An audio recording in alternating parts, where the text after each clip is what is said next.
Hello and welcome back. Today I need to drill and tap an M18 thread into this 2-inch brass. I want to make a brass hammer. So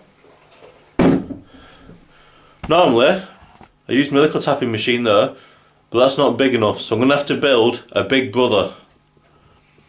And I've scrounged a few bits. This is a steel plate, this is a packing plate off a steel beam on a building site. There's a big bag of them, so I got a few of them. I got them about 4 years ago, thinking one day they'll come in handy, and they will, because it will have these plumber bearings mounted on it. 2 of them on the shaft that we're doing the tapping will slide through the plumber blocks, which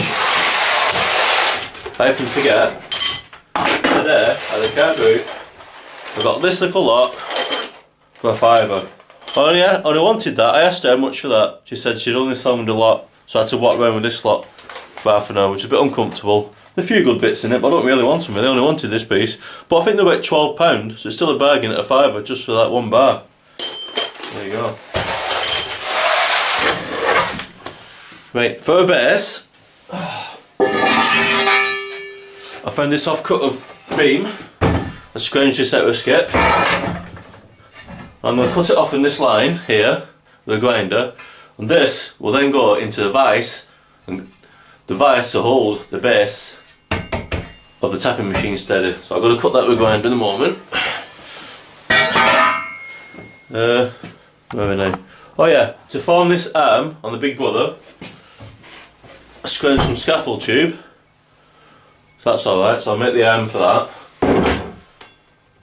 So there you go, I'll get started. It's only cost me about £11 so far for the plumber blocks. That's not too bad, is it? Let's get on with it. I'm now going to cut the scrap steel beam with a 9.5-inch angle grinder, which I got off the car boot for £8, everything's fine. It's the first time I've used it actually.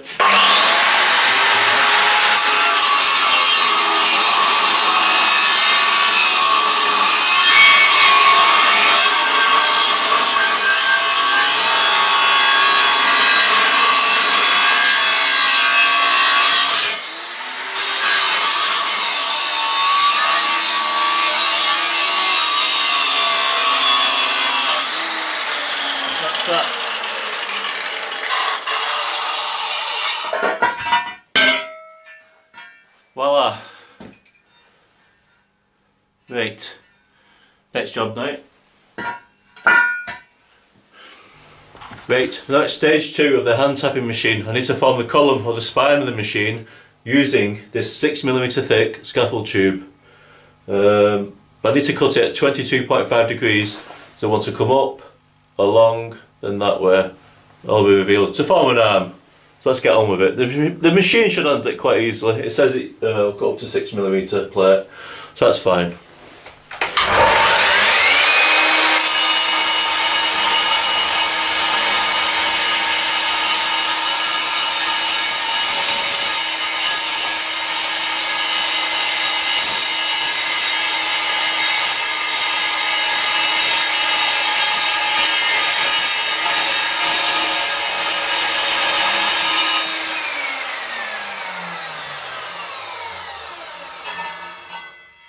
And it does.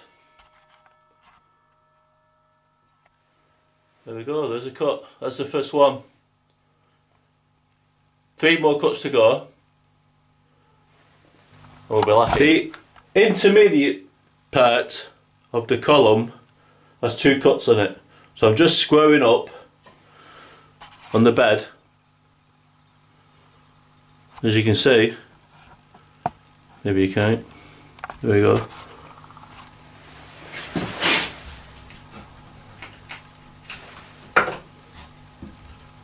Well, that's square with the bed. That's fine. So do the other cut now, they should be square with each other, he says. That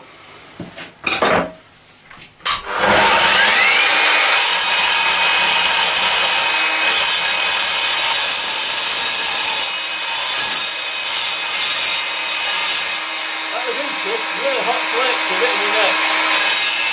That was a full face here. I've got goggles on, we've got quite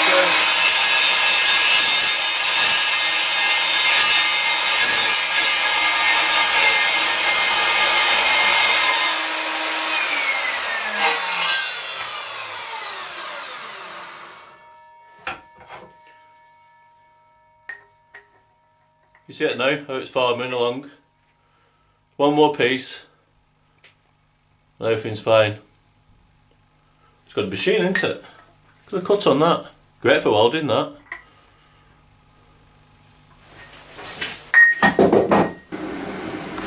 Off camera, I've cleaned all the galvanised coating off the scaffold tube with an angle grinder with a flat wheel in it, and I've also run a little V all the way along with the same wheel, so the weld will get a bit of purchase. So we stand a chance when we weld it together. And I've got this magnet as well I found. I didn't actually know what it was for actually, but it's obviously just the job.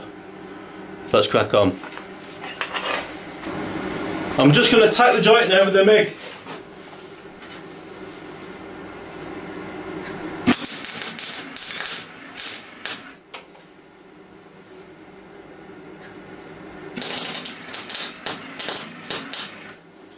Might be a little bit slow, that.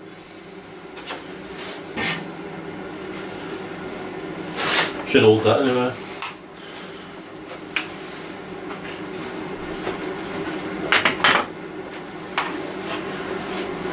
Seems to be.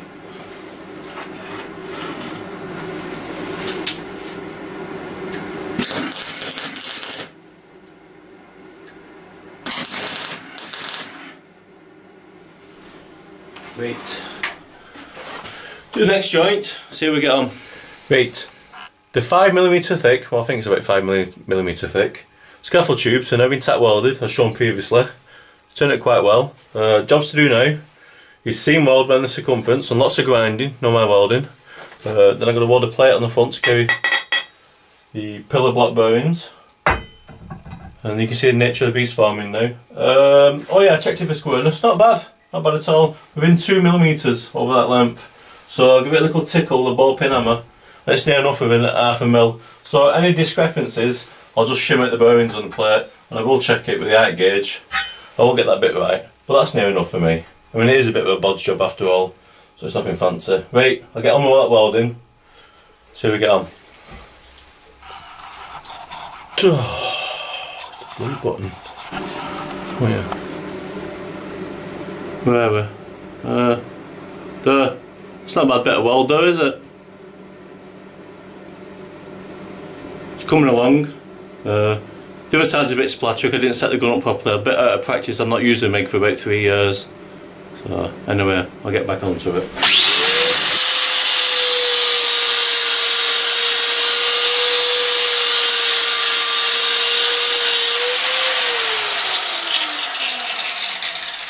Oh, that's better. I'm using this 60 grit flat wheel in the angle grinder. And it has done a good job of getting rid of all the pigeon shit weld, as you can see. It's not turned out too bad. A little bit more to do, and I'll fix it to the base. But it's looking good. I'll be ready for priming and painting soon. So that's where we are so far. Right. This is the setup for welding the tube to the base. I'm using a powerful magnet and a square to keep everything in order. The whole thing's mounted in the vise, which is portable because they're all fixed to sheets of plywood.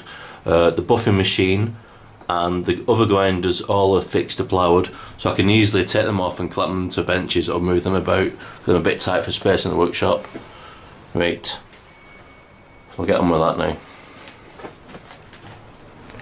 Off camera, I've drilled and tapped the steel plate and just temporary tack welded it in place, as you can see, while I get the alignment off the bed, so making everything nice and square, as you can see. Work to do yet. I've decided that this offcut of steel beam I have could possibly make a V-block, so that's the next job. Remember, inside every piece of scrap metal there's a machine waiting to get out. The stand's now finished off. It's welded, filled, because the welds are a bit lumpy, painted. That's that stage done. The second stage is attaching the tap to the drive shaft. On the earlier video, the smaller hand tapping machine has a chuck on it. if you remember rightly. That was facilitated by putting a tape on the end of this and pressing it in on the hydraulic press. You can't do that with these are a bit too big. They get a lot of slippage, the truck simply won't grip it. So I was thinking, I've got this scrap piece of aluminium bar. I do have some brass bar, but that's expensive and fancy. Aluminium will be fine. And I need to drill a hole all the way through, about 14mm, so that will go there and be fixed with 4 grub screws. And then I need to drill back 5/8, what it is, what is a metric, so that end can go in, and that'll be fixed with grub screws in. So you'll have 2 rows of grub screws, and this attachment will be specific for this 18mm tap. Bloody hell, excuse me. And if I want more taps, I'll just have to make more of these. But this machine is specifically for tapping into a 2-inch piece of brass, which is for a brass hammer I'm making. But I will make more of these depending on what job I'm doing. Right, let's get on with it.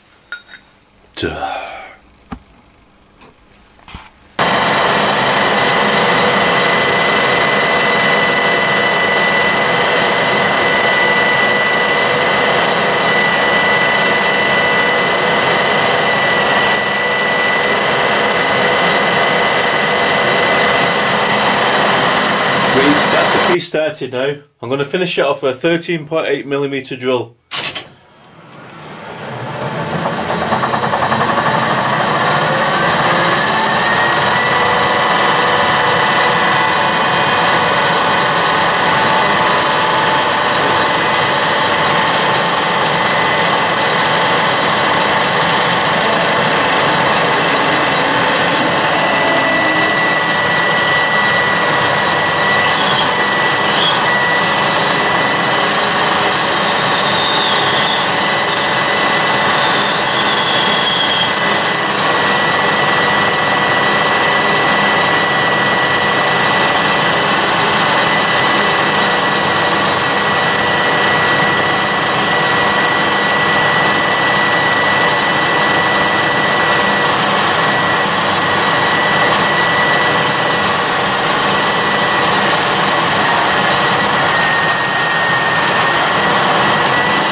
There's the finished workpiece. Drilled out both ends, different diameters, to accept the tap and fit onto the 5/8 drive shaft. I couldn't quite find the perfect drill bit for it, so I had to just take a bit off the end of that. That's the advantages of having a lathe, isn't it? You can make stuff fit. Just out of interest, when I'm messing around with things like this, just testing things out, I do knock the lathe out of gear because it has started up once by itself. I don't know if it's a fault on the inverter, but it did start up by itself, so I always leave it out of gear. So there you go. Right, that's that. All I'll do now is just tap a couple of holes to hold it in place. Voila. Just got a little bit of work to do on the milling machine. I'm not going to do any milling as such, I'm just using it as an accurate drilling machine, as I need to move the Y-axis backwards and forwards to get the 2 holes in the workpiece in line. I don't think I've showed you my new improved milling guard either. The original one just had the top piece on it, which is fine, but I've now added a lower section to give you a bit more purchase. That's alright, isn't it? It's just a proper job that now. Get on with the drilling anyway, because I'm boring you.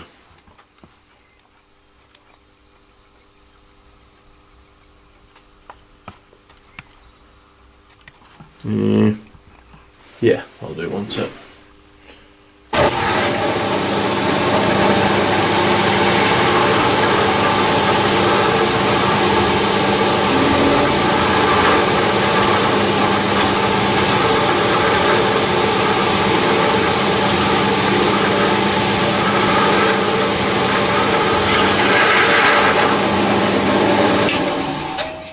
And that's that. Incidentally, this is a 5mm diameter bit because I'm going to tap it out with an M6 tap and put an M6 bolt in it, but I need some little grub screws, so I'm going to cut the bolts down and cut a slot in them like so, to form a little grub screw. Let's get on with that. Just made the grub screws out of an M6 bolt, cut it off as you can see, and I've cut a little slot in the end. Voila, one grub screw. Another one to make yet, and that's it. A little bit ironic, I'm using a tapping machine to make a tapping machine. There you go, how about that? It's almost like I'm spending all my time making machines and nothing else. And it feels like it as well.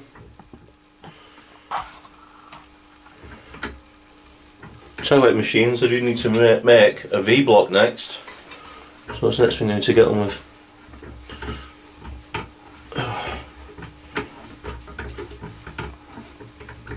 There we go. Quite easy with that actually. Right, let's get on with the rest of it. The tapping machine is finished. I can now turn my attention to holding the workpiece ready for tapping. And out of the old piece of beam, the rolled steel joist, the RSJ, I've cut a section out to get my V, as discussed earlier on in the video, as you can see. And that should hold it handsomely. Right. A few days ago I was taking a chimney out in a little bungalow, and holding the brickwork up was this metal lintel, this 60 by about 6mm lintel, and that is going to form the sides, as you can see head on. That will form the sides, each side of the V. Then I'm going to cut a longer strip using the chop saw. Cut a strip off, and that'll form a loop over. We'll have a holding down clamp on it. I'm not going to go through the process of making it because the video is probably about 8 minutes long now and you probably get a little bit bored. So I'm just going to show you before and after. Right. Well, I'll be a monkey's uncle. It's the best part of the video. Job done. The Giant Ass Mark II hand tapping machine is done. And if you cast your mind back to about 4 or 5 minutes ago, the whole thing was made out of this rusty I-beam and a bit of scaffold tube. But it was no fun cutting this out with a 9-inch angle grinder, I can tell you. But I've finished it. It's quite large and quite heavy. I've had to put the camera way back to the rear of the workshop, well, about 5 foot, to get the whole thing in shot. There you can see the beam there, the I-beam there, the scaffold tube, going up to a plate, the bearings, and so on. Well, I've also finished a V-block as well. I said I wasn't going to make a video on that, but I did make a video of it. That's going to follow shortly. So, I hope you enjoyed that. I enjoyed making it for you. Thanks for viewing and come again.